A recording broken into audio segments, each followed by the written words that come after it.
ସାଙ୍ଗମାନେ ଖରା ଦିନେ ତାଳ ବା ଆଇସ୍ ଆପେଲ୍ ଖାଇବାକୁ ବହୁତ ଲୋକଙ୍କୁ ବଢ଼ିଆ ଲାଗେ। ସାଙ୍ଗମାନେ ଯଦି ଆପଣ ବି ଆଫୋର୍ଡେବୁଲ୍ ପ୍ରାଇସ୍ରେ ତାଳ ଖାଇବାକୁ ଚାହୁଁଛନ୍ତି କିମ୍ବା ତାଳ କିଣିବାକୁ ଚାହୁଁଛନ୍ତି ତ ଆପଣମାନେ ଆସିଯାଆନ୍ତୁ ରାଉରକେଲାର ବାସନ୍ତୀ କଲୋନୀ ଏରିଆ।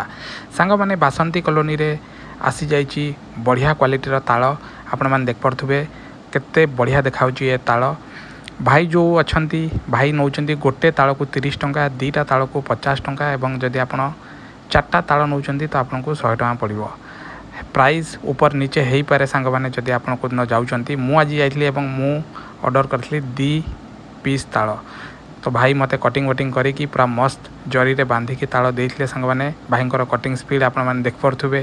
ସେ ବହୁତ ସ୍ପିଡ଼ରେ ଗୋଟେ ତାଳ ବନାଉଥିଲେ ଏବଂ ଆଉ ଜଣେ ଭାଇ ଯିଏ ଥିଲେ ସେ ପ୍ୟାକିଂ କରିକି ଲୋକଙ୍କୁ ଦେଉଥିଲେ। ଆପଣମାନେ ଦେଖିପାରୁଥିବେ ତାଳର କ୍ୱାଲିଟି ବହୁତ ବଢ଼ିଆ ଅଛି। ତ ସାଙ୍ଗମାନେ ଆପଣମାନେ କମେଣ୍ଟ ବକ୍ସରେ ଜଣାନ୍ତୁ କି ଆପଣଙ୍କୁ ତାଳ ଖାଇବାକୁ ପସନ୍ଦ କି ନାହିଁ।